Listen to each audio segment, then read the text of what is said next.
Comment je fais pour repérer les meilleurs processeurs que j'ai besoin pour mon utilisation au quotidien? Alors oui, c'est le sujet de cette vidéo. Aujourd'hui, j'ai deux sites à vous présenter et donc forcément des processeurs à vous présenter aujourd'hui qui sont de la dernière gamme et de la dernière génération. Et pourquoi vous présenter les meilleurs processeurs à l'heure actuelle? Parce que forcément, ça change chaque année. On a des nouveaux processeurs de la part de AMD, de la part de Intel qui sont les plus grosses marques et les plus gros fabricateurs de processeurs, et c'est des processeurs que vous pouvez retrouver aussi pas que sur des ordinateurs. Les consoles, par exemple la PlayStation 5, parce que oui, sur les téléphones c'est vraiment d'autres types de processeurs là-dessus. Donc en gros, j'ai deux sites à vous présenter. Vous pouvez voir aussi, donc c'est surtout pour les PC que ça va se représenter. Et en gros, le CPU, le GPU, le SSD, la RAM, l'USB, vous avez plein de benchmarks. Donc c'est un site qui vraiment et la plus grosse référence au monde en termes de PC qui a été testé. Ensuite aussi, il va vous dire combien d'FPS vous pouvez avoir à peu près en jeu. Mais bon, ça, c'est pas vraiment une... il faut pas vraiment s'appuyer sur ça, mais surtout les CPU les plus puissants à l'heure actuelle. Donc oui, forcément, ça sera par rapport à la gamme de prix que vous allez choisir, etc. etc. Je vais quand même néanmoins vous en présenter trois pour moi qui sont exceptionnels aujourd'hui et qui sont très efficaces dans leur gamme de prix, hein, forcément. Il y en a d'autres aussi que je pourrais présenter par la suite, hein, là vous le voyez ici. Et clairement, ils en vaut vraiment la chandelle parce que ça, vraiment, ça dépend de votre utilisation. Encore une fois, ça dépend de ce que vous allez faire, de ce que vous allez pouvoir avoir au niveau de votre configuration. Si vous souhaitez une vidéo sur une configuration mini, alors je suis en train de la préparer. Donc en gros, c'est vraiment un mini PC. Vraiment à très petit. Et donc avec une configuration avec processeur, carte graphique, tout ça. Mais en plus de ça, vous allez pouvoir jouer au plus gros jeu qu'il y a en 2K, voire même 4K. Bon, 4K c'est quand même un peu exagéré, mais au moins du 2K sans trop de soucis là-dessus. N'hésitez pas à me dire en commentaire si vous souhaitez cette vidéo et je serai ravi de pouvoir vous la présenter. Donc les processeurs en 2023, qu'est-ce que ça donne? Eh bien aujourd'hui là vous voyez, c'est le site, c'est CPU User Benchmark. Si vous ne l'avez jamais encore utilisé, je vous le conseille, ça fait des années que je l'utilise pour comparer tel et tel processeur. Moi par exemple, j'avais un AMD Ryzen 9. Alors vous allez voir comme quoi ça a très bien changé aujourd'hui. Le 3900X, alors je vais voir si ils vont le trouver. Alors oui, ils le trouvent. Donc ça c'est vraiment les anciens processeurs qui datent il y a 3 ans, 2-3 ans à peu près. Et ouais, même je dirais 3 bonnes années, facile. Et donc par exemple si vous voulez le comparer avec un Ryzen 7, allez Ryzen 7 7600X. Vous allez voir que juste ça, vous allez, ouais, ou Ryzen 5, ouais, juste le Ryzen 5, je suis sûr que le Ryzen 5 est quasi plus puissant. Vous voyez, c'est un processeur que j'ai acheté il y a à 500 € voilà, en 2019. Donc oui, en 2020 c'est là où je l'ai acheté. Et en gros, voilà, aujourd'hui rien que le Ryzen 5 en moyenne, le bas de 25% sur toute une grosse moyenne. Donc il s'appuie aussi côté gaming, côté forcément bureau et côté aussi un petit peu tout ce qui est créatif, etc. Donc on voit que quand même il est largement au-dessus sur plein de domaines. Que ce soit même au niveau du jeu vidéo, que ce soit vraiment sur tout type voilà, de possibilités. Et pourtant lui c'est un 12 coeurs 24 threads et lui c'est un 6 coeurs 12 threads. Mais qu'est-ce qu'il dépasse? Forcément c'est une génération beaucoup plus élevée, c'est la génération 4. Là c'est la Zen 2, là c'est Zen 4.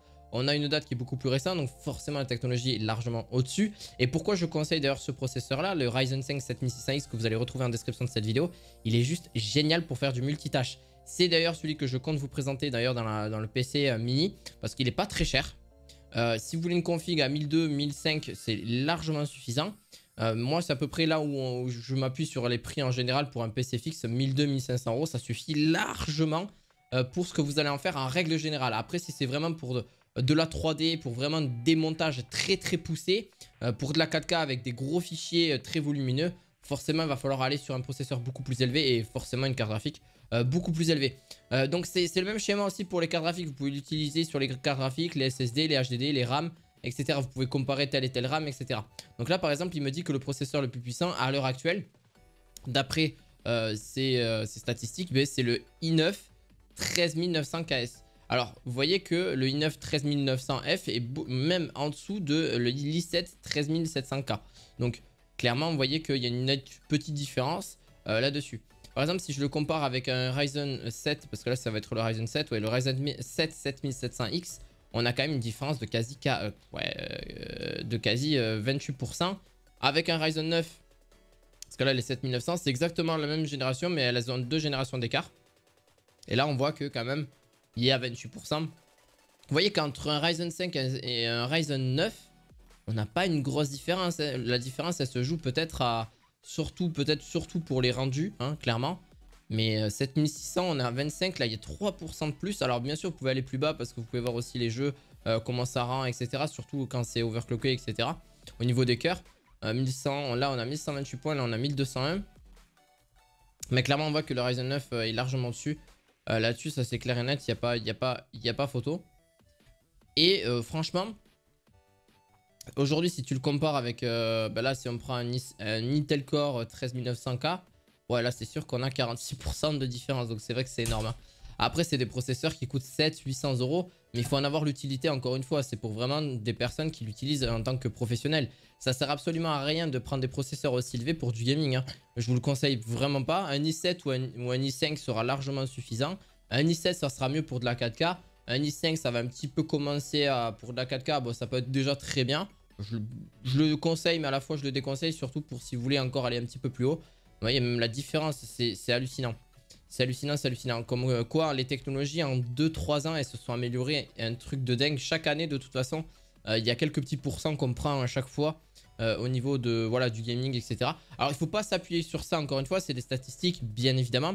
Vous pouvez vous appuyer. Là, regardez Cyberpunk. Vous voyez un petit peu les jeux sur lesquels ils ont fait tourner à peu près. Et donc...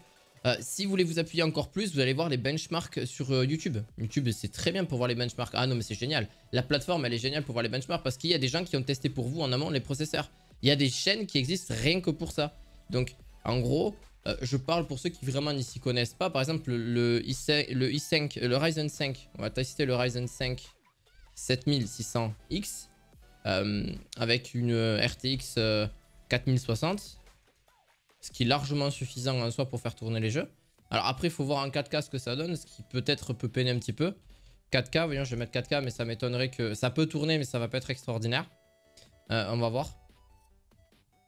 Donc ça, c'est le Ryzen 5. Et là, on a 1080p low, d'après ce que montre la personne. Ah oui, c'est Rainbow Six. Ah, la qualité est pas flagrante, j'ai déjà vu mieux. Après, peut-être qu'il a baissé aussi les... c'est en low. Ah, mais c'est en low, c'est pour ça. On le voit direct quand... Ah là c'est un de mes premiers jeux que j'ai joué sur PC. GTA 5 en 1080p. Après il faut voir ce que ça donne en vraiment grosse qualité. Là c'est du full 1080p. On voit qu'en 1080p vous voyez ça ne galère absolument pas. Regardez, ça tourne aux alentours de 100 fps sans aucun problème. 130-150 fps. Je pense que vraiment en 2K ça va aller, mais en 4K ça va commencer à peiner. Surtout qu'avec une 4060. Là par exemple on a Ryzen 7 16 jeux. Alors ils ont testé en 1440p, mais vous voyez ils testent pas en 4K parce qu'ils savent très bien que ça va peiner au niveau des jeux. Là si, attendez, si je revois 4K l'Ultra, le Cyberpunk, vous voyez 19-20 fps, c'est vraiment pas terrible, hein. Après ça reste une 4060 et un Ryzen 5 encore une fois. Là il utilisait, donc je sais même pas si le Ryzen 5 non il galère pas. Parce que là, c'est pas un jeu qui est utilisé sur le processeur. Donc, le processeur ne galère absolument pas. C'est surtout la carte graphique, elle est à 99%. Donc là, elle est vraiment au bout du bout pour vraiment sortir toutes les performances qu'elle peut en 4K. Donc, vous voyez, 4K Ultra, c'est quand même beaucoup plus difficile. Avec le DLSS, on tourne déjà x2. Le DLSS 3, il faut savoir que les 4000, en termes de génération au niveau des chaînes Nvidia, le DLSS 3, ça multiplie plusieurs images en même temps. Et c'est juste génial. Pour vraiment avoir quelque chose d'exceptionnel au niveau des images. C'est ça que j'adore. Le DLSS 3, ça permet d'avoir quand même une netteté beaucoup plus élevée et de pouvoir jouer en 4K. Ça, c'est vraiment très très bien. C'est une technologie qui est toute récente et qui est juste géniale. Donc, voyez un petit peu que YouTube peut être une mine d'or d'informations là-dessus. Alors après, il y a forcément quelques produits que je pourrais vous recommander, hein, comme j'en ai parlé un petit peu. Il y a le 7950X qui est pas mal au niveau de son prix. Par contre, chauffe importante. C'est vrai que ça, ils n'ont pas amélioré ça parce que même le Ryzen 9 que j'ai, le 3900X que je teste de temps en temps et que j'ai encore pour, pas pour moi, mais un membre de mon équipe l'utilise. Et en gros, c'est quoi? C'est que aujourd'hui, il y a une chauffe importante. Donc la chauffe est vraiment importante et ça, c'est vrai. Et la plupart des Ryzen, il faut vraiment bien les refroidir. Et encore, je comprends pas pourquoi à l'heure actuelle, avec même des générations plus récentes, ils n'arrivent pas à trouver un problème. Ils n'arrivent pas à trouver vraiment le meilleur refroidisseur possible. Après, oui, c'est sûr qu'un water cooling custom, ça pourrait être pas mal. Mais il faut encore s'y connaître aussi, il faut savoir l'installer. pardon, l'installer. Et c'est surtout aussi, c'est un prix supplémentaire là-dessus. Donc oui, les perfs, les watts, vous voyez un petit peu qu'il y a vraiment des choses qui sont conséquentes, qui restent encore d'actualité. Le Intel Core i9 que tout le monde a entendu, le 13900K, est vraiment pas mal. Il a vraiment peu de... Il a à pleine puissance, il chauffe, ça c'est clair et net, parce que forcément il délivre énormément de puissance. En difficulté sur les gros applicatifs, mais vraiment, surtout au niveau des cartes mères qui sont très chères, pardon. On a un échauffement qui est modéré à 125 watts, le plus costaud en jeu vidéo, ça c'est clair. Il fait vraiment tourner les jeux vidéo, il est excellent par rapport à ça. Plus de cache et plus de cœur que les versions précédentes qu'on a pu voir. Et franchement, c'est pas mal. Mais c'est vraiment des gros processeurs. Donc je vous conseille quand même d'avoir un refroidissement très élevé. Un ventirad pourrait peut-être suffire. Mais essayez vraiment de placer un gros ventirad. N'ayez pas peur du prix que vous allez mettre dessus. Peut vraiment être utile encore là-dessus. Alors en gros, il y a vraiment aussi des processeurs. Comme je vous ai dit, le Ryzen 7 5700G. Alors c'est plutôt sympa. Parce que, en vrai, il a des points positifs comme des points négatifs, encore une fois. C'est qu'il est très puissant, il n'a pas besoin de carte graphique. Parce que grâce à Vega, qui est beaucoup plus récente, parce que là, c'est l'une des dernières versions avec le GPU. Donc là, c'est le 5700G. Et elle n'a pas encore eu, je crois, au niveau 7000. Je vais pas vous dire de bêtises, mais par contre, c'est vraiment bien. Et c'est vraiment très bon pour vraiment te faire tourner des jeux en général avec ce processeur. D'ailleurs, là, si vous êtes un petit peu curieux, au lieu que ce soit moi qui vous réponde en commentaire, eh bien, on va aller voir sur YouTube. Vous voyez, on peut même aller voir directement. On va aller battre contre le 3900X. J'ai hâte de voir un petit peu, mais clairement, regardez. Vous voyez que même le 5700G est beaucoup plus puissant que le 3900X. Pas beaucoup plus, ouais, enfin de 4%, ce qui n'est pas forcément énorme. Mais même au niveau des jeux vidéo, ça il faut le voir aussi. Donc là, vous allez taper hop, le nom du processeur et vous tapez benchmark. Après, vous pouvez voir aussi au niveau des rendus. Vous pouvez voir de partout en fait. 5700G avec 16 Go de RAM, qu'est-ce qu'il donne avec 26 jeux en 1080p. Donc ça, il faut voir aussi au niveau des qualités. Là, on voit que, regardez. On voit que ça donne à peu près 43 FPS. Il le fait tourner en 1920 par 1080. Vous voyez, il y a plusieurs jeux. Il y a Warzone, il y a tous les plus récents comme les plus anciens. Il y a CSGO, Dota, Dying Light, Elden Ring, Far Cry 6. Voilà, les moments les plus revisionnés. Fortnite qui est encore au goût du jour. Vous voyez, 88 FPS, ça reste encore plutôt bon. C'est sûr que c'est pas une qualité des plus élevées. Là, vous voyez, ça reste correct, ça reste jouable, mais bon, forcément, vous n'allez pas avoir les plus grosses qualités. Ça se fait tourner, sans aucun problème. Il y a des jeux qui feront beaucoup moins tourner. Là, vous le voyez là, hein, regardez, là, c'est pas terrible en termes d'image. Donc voilà, c'est pas mal pour ceux qui vraiment n'ont pas de budget et ne souhaitent que mettre 400, 500 euros ou 600 euros maximum. Mais pourront quand même faire tourner les jeux, pas forcément de façon exceptionnelle, et surtout en 1080p. N'allez pas plus haut parce que ça va vraiment de plus en plus galérer. Néanmoins, même si j'avoue que aujourd'hui je suis beaucoup plus fan d'avoir un processeur avec une jolie carte graphique, enfin une puce graphique, parce que clairement c'est ce qui, pour moi, je trouve, va miniaturiser les PC et va être forcément beaucoup plus puissant. Et j'espère en tout cas qu'un jour cette solution va s'améliorer parce qu'il n'y a que AMD qui propose ça, Intel aussi, mais c'est pas, les puces sont pas forcément très puissantes au niveau graphique, je parle. Donc c'est clair que si on peut retrouver ça chez AMD et vraiment faire quelque chose de conséquent, et alors ils l'ont fait sur les consoles PlayStation, etc. Ce qui reste très correct et ce qui a été ultra bien travaillé. Donc voilà, si on peut trouver ça sur après des PC miniaturisés complètement. Et oui, on peut le retrouver à l'heure actuelle, mais c'est pas, comme je vous dis, ça fait pas tourner des gros jeux. Enfin, ça reste correct, mais c'est pas ultra performant. Vous voyez, il y a encore le i3. Oui, un i3 peut être toujours bon dans l'ensemble parce que vous me dites, oui, mais c'est vrai que tu nous as dit R5, t'as pas présenté les Ryzen 3 ou les Ryzen 5.